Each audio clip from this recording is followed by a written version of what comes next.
उपाध्यक्ष बनाया कानपुर जिले का। फिर मैं मेहनत करता रहा। मैंने 2022 में इनके लिए बहुत मेहनत की छावनी विधानसभा में। मेरी इस मेहनत को देखते हुए प्रदेश ने मुझसे कहा कि मैं आपको प्रदेश में लेना चाहता हूँ। अब इस वक्त मैं प्रदेश का मध्य जोन का उपाध्यक्ष हूँ।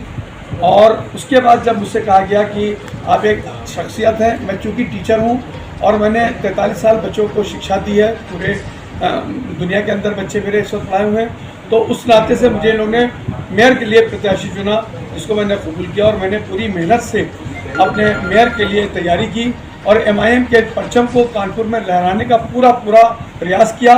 और मुझे कहीं तक की कामयाबी सामने दिख रही थी, लेकिन इत्तेफाक से ये जो बाद में ये पुरुष से फिर महिला कर दी गई सीट, उससे मैं मायूस हो गया, तो मैं इलेक्शन नहीं लड़ा हूँ।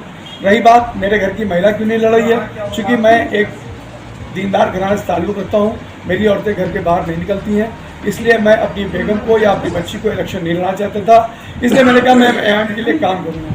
लेकिन इलेक्शन के टाइम पर जो मैं हालात देख रहा हूँ, जो भ्रष्टाचार देख रहा हूँ, वैसे साहब एक आइडियल पर्सन है, लेकिन प्रदेश से लेकर कानपुर नगर तक जिस तरह से भ्रष्टाचार का रोजगार चल रहा है, यानी 50-50 हज़ार रुपये की डिमांड की गई, और जो बेचारा इतने साल से मेहनत कर रहा था, हमारे एक साथी सामने बैठे हैं पोपट भाई, जो पिछला इलेक्शन भी MIM से लड़ चुके और अच्छे खासे वोट पाए थे, जीत नहीं पाए थे सोहेल के अगेंस्ट, वो बेचारे थे। एक दूसरे अनीस भाई थे, उन दोनों को टिकट न देके 15 दिन में एक लड़का आया, उसने कहा मैं 50,000 रुपये देने के तैयार हूँ, और उसने नगर की अच्छी खासी मुंह भराई की, उनको खूब चटाया और खिलाया। उसके वजह से उन्होंने टिकट उसको दे दिया, वो दोनों मायूस होकर किनारे बैठ गए।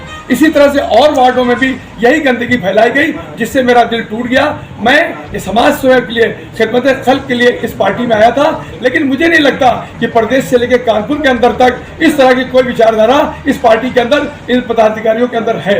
मुझे बेहद अफसोस है। इसी वजह से मैं आज अपने जिला अध्यक्ष के साथ यहाँ पर आपके सामने बैठा हूँ।